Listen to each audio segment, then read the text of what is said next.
Tonight on Global Television News Prime. Stakeholders move to address food insecurity. President Tinubu mourns victims of U.S. plane crash. On the foreign scene, Russia withdraws military equipment from Syrian ports. Tonight in sports, President Bola Tinubu's horse wins star prize at Renewed Hope Racing Derby. Hello and a very warm welcome to all our viewers in Nigeria and around the world to News Prime on Global Television, coming to you live from the nation's capital, Abuja. I am Uyi Agumofwegbe, reminding all of our viewers that Global TV is on DSTV channel 365 and free to air on Nightcomsat. Let's begin by telling you tonight that President Bola Tinubu has expressed sadness over the death of at least 18 persons in an air accident in Washington, D.C., United States. It was reported that a passenger jet carrying 64 people had crashed into Washington's Potomac River on Wednesday after colliding mid-air with a military helicopter near Ronald Reagan National Airport. The tragic incident, which occurred around 9 a.m., resulted in the death of 18 persons and many injured. Let's bring it closer to home tonight as desertification and insecurity arising from internal conflicts within Lake Chad are believed to be responsible for the long-decade food insecurity in the region. On the second day of the Lake Chad Basin Governors Forum, participants appear united in addressing food insecurity across the Lake Chad region. Global Television correspondent Idris Jibrain has the report. For centuries, the Lake Chad region has been largely regarded as a source of economic hub in Africa. However, the lack of infrastructure and more recently food insecurity arising from climate change and conflicts have left the region in what many have described as a sorry state, with the government and other humanitarian agencies in the region now working towards a permanent solution. It's something that has been on for a very long time. Subsequently, then we had internal conflicts, not regional in terms of cross-boundary conflicts, but internal conflicts. Most of the countries around the Chad Basin, especially during the pre-independence time, there were internal conflicts, some even post-independence. Then, of course, in the 80s, there were regional issues between Nigeria and Chad, and then you had rebel groups springing up in those areas. Those conflicts really impacted seriously on the economic well-being of that region. Experts say 50 million people in Africa are food insecure, and that in 2024 alone, Nigeria had lost over 850 metric tons of food due to conflict and climate change. Within the Lake Chad region, for instance, the low rainfall in Borno State and other neighboring Lake Chad countries requires permanent solution by first providing climate-resilient crops to farmers across the region. In this zone, it's usually below 500 millimeters. Crops can hardly do without irrigation. This is a natural factor that we need to consider. Down northern Borno State, up to the Republic of Niger, Dipa province, and then up to the north of Chad, rainfall is very low. In 2020, in our region, West Africa, we had 15 million of persons in food insecurity. Despite all the effort that we did, today we have 50 million of persons in food insecurity in our region, in West Africa. That means that in 5 years, we increased the number of persons in food insecurity by 35 million of persons, despite all the effort that we are doing. Having identified conflict and climate change as the major threat to food security in the region, this forum now believes that an opportunity for investment in agriculture must be made by member states to actively convert their effort into durable solution. From Maiduguri, Idris Jubrin reporting for Global Television News. Day of Lake Chad Basin Governors Forum and Idris Jubrin following the development for Global Television. Thank you so much, Idris, for your reporting tonight. Now let's turn to other stories for you. Former presidential candidate and activist Omoyele Sowore has been granted bail in the sum of 10 million naira with one surety in like sum. Justice Musa Liman, who ruled on the bail application, ordered Sowore to deposit his international passport with the court, noting that the surety must be a responsible individual with landed property of equal value and is required to submit the original documents of the property along with a passport photograph to the court registrar. He was given 24 hours to meet the bail conditions or be remanded in police custody. Kwara State University Malete says the recent one-year ban on admission into KWASU's law program does not affect students running their programs in its Faculty of Law. Acting Director, University Relations, Dr. Saidat Aliyu, disclosed this in a statement in Ilori, the state capital. Aliyu said the ban is as a result of the decision of the Council for Legal Education to sanction the university for commencing the law program in 2018 with only the approval of the National Universities Commission.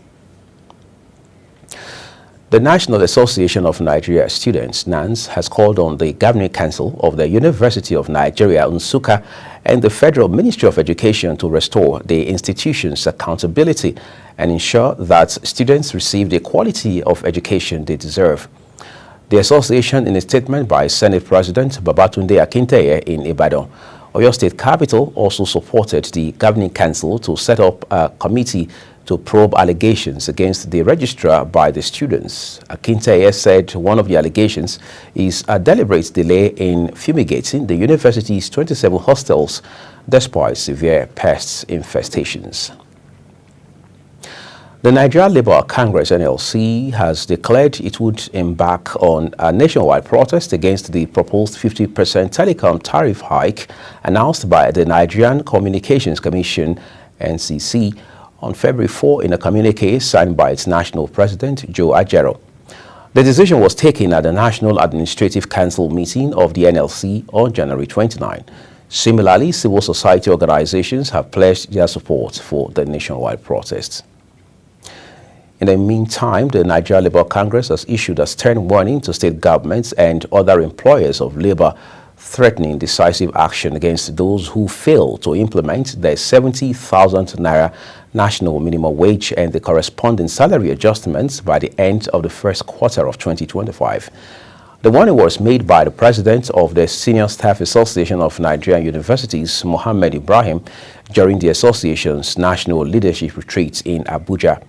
Ibrahim, who was also the national internal auditor of the NLC, emphasized that the state governments and institutions delaying or manipulating wage payments would face serious consequences. The Federal High Court in Ado Ekiti Division has struck out the suit filed by the Inspector General of Police, Kayode Egbetokun, against activist lawyer Dele Farotimi, bordering on cybercrime. Justice Babs Kwewumi struck out the suit following no notice of discontinuation by the Police Council. However, Farotimi's lawyer Adeyinka Olumide Fashuka SAN described the discontinuation of the suit as a missed opportunity for the court to correct the police on the use of the Cybercrime Act. The Chief of the Air Staff, Air Marshal Hassan Abubakar, says the Nigerian Air Force aims to have over 30,000 personnel by 2027. This is as he reaffirmed the Air Force's commitment to national security, vowing to bring justice to criminals operating in ungoverned spaces across the country. Abubakar disclosed that the Nigerian Air Force had seen an 86% increase in manpower over the last 13 years, with the number of airmen and airwomen doubling since 2013. Governor Caleb Mufwang of Plateau State has sacked 5 commissioners, among them 2 who were recently recalled from suspension. The governor immediately announced 5 commissioner nominees. The State Commissioner for Information, Musa Ashams, confirmed the development.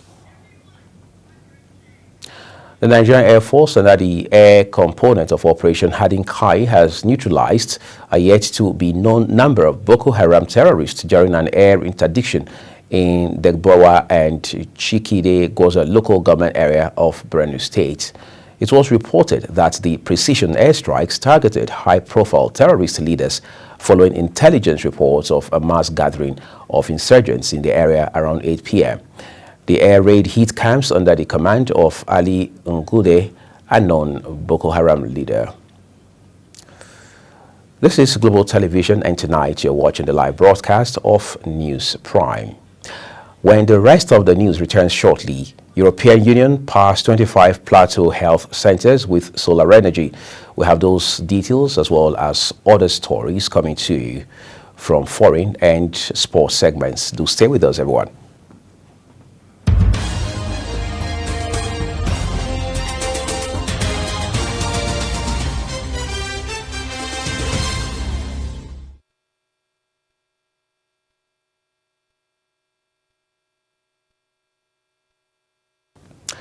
Thank you, everyone, for staying with us. Now, let's begin the second part of tonight's news broadcast with business, where the transmission company of Nigeria, TCN, says the Star T195 along the Ugwaji-Makurdi 330 kilovolt transmission line had been vandalized. TCN's General Manager, Public Affairs, Ndidi Mba, in Abuja, says the vandalism took place at Wuchwolo Village, Utonkon in Ado local government area of Benue State.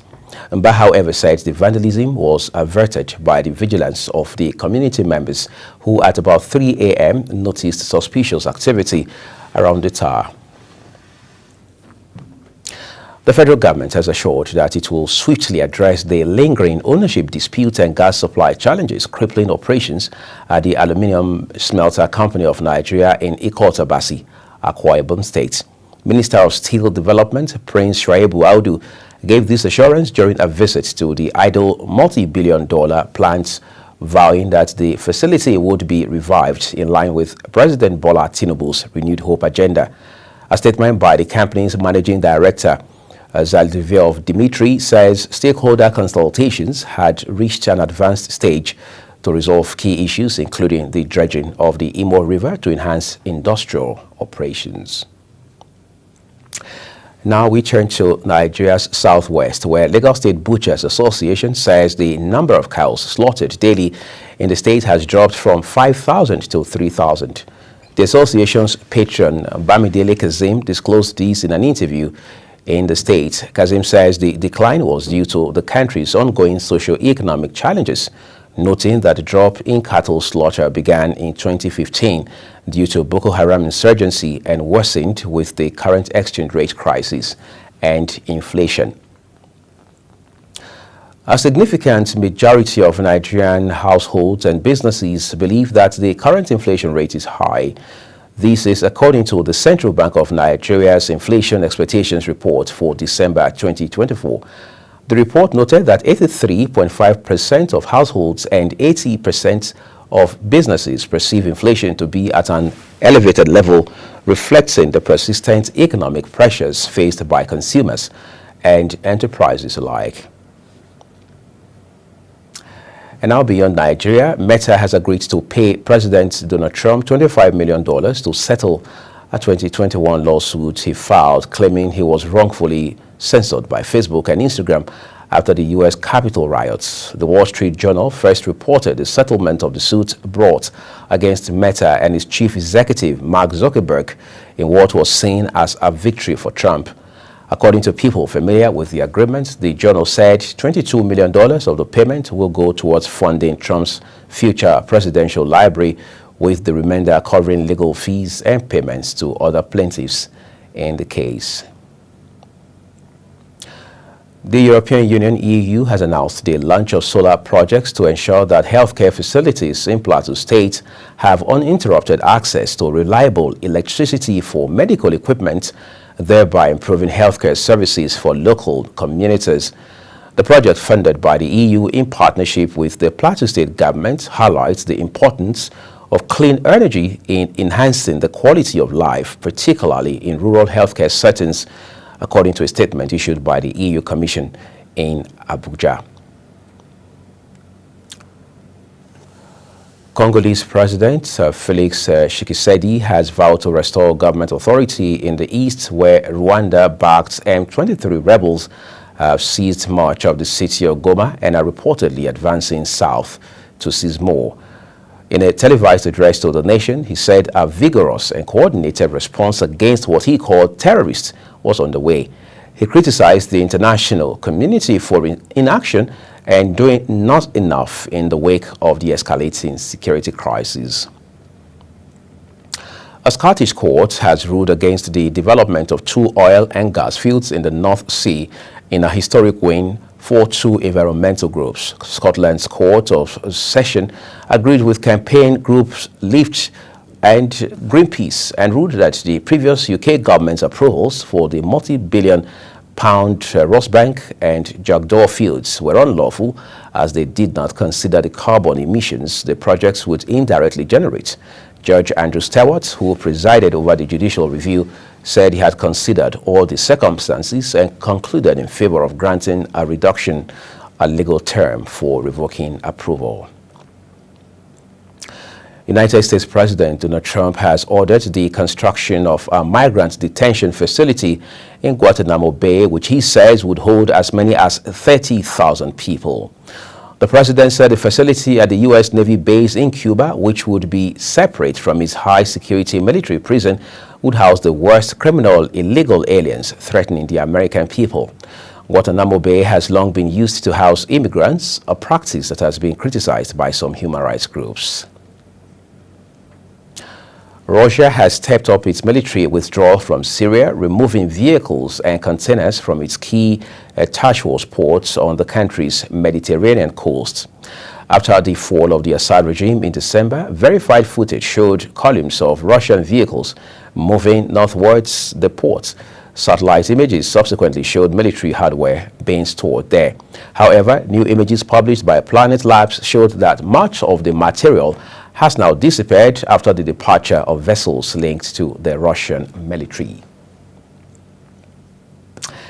And now let's begin some excitement from the world of sport. The horse named Hope Renewed and sponsored by President Bola Tinubu has won the Star and Crown race to take home the Star Prize of a Salon Car, trophy and cash at the just concluded Renewed Hope International Horse Racing Derby in Bida, Niger State. The tournament was held at the Sultan Saad Abubakar International Racecourse in Bida and organized by His Royal Highness Alhaji Yahya Abubakar, the Etsunope, in conjunction with the Horse Racing Federation of Nigeria, led by Alhaji Tajuddin Dantata. The well-attended tournament had participating teams and horses from both Nigeria and neighboring countries, including Niger Republic. And beyond our shores now, Borussia Dortmund have announced the appointment of Niko Kovac as their new head coach just a week after parting ways with Nuri Sahin. The 53-year-old Berlin native will take over on Sunday, one day after Dortmund's Bundesliga clash against Heidenheim. Kovac has signed a contract with the club that runs until 30th June 2026. So much for sports tonight. As we end Global Television News Prime, let's take a look at some of our top stories. President Bola Tinubu has expressed sadness over the death of at least 18 persons in an air accident in Washington, D.C., United States. On the second day of the Lake Chad Basin Governors Forum, participants appear united in addressing food insecurity across the Lake Chad region. On the foreign scene, Russia has stepped up its military withdrawal from Syria, removing vehicles and containers from its key Tachwas ports on the country's Mediterranean coast, according to analysis. And finally, in sport, tonight we told you the horse named Hope Renewed and sponsored by President Bola Tinubu has won the Star and Crowning race at the just concluded Renewed Hope International Horse Racing Derby in Bida, Niger State. And that's all for you tonight on News Prime, and it came to you from Nigeria's capital, Abuja, here on Global Television. A quick reminder that we are on DSTV, channel 365, Star Times 276, and free to air on Nigecomsat. As always, we encourage our viewers across the world to interact and engage with us on social media platforms using @GlobalTVNG and other handles as you now see on your screen. I am Uyi Agmofwe, saying a big thank you to you on behalf of the entire team on the ground here at our corporate headquarters in Abuja, Nigeria. We'll see you again.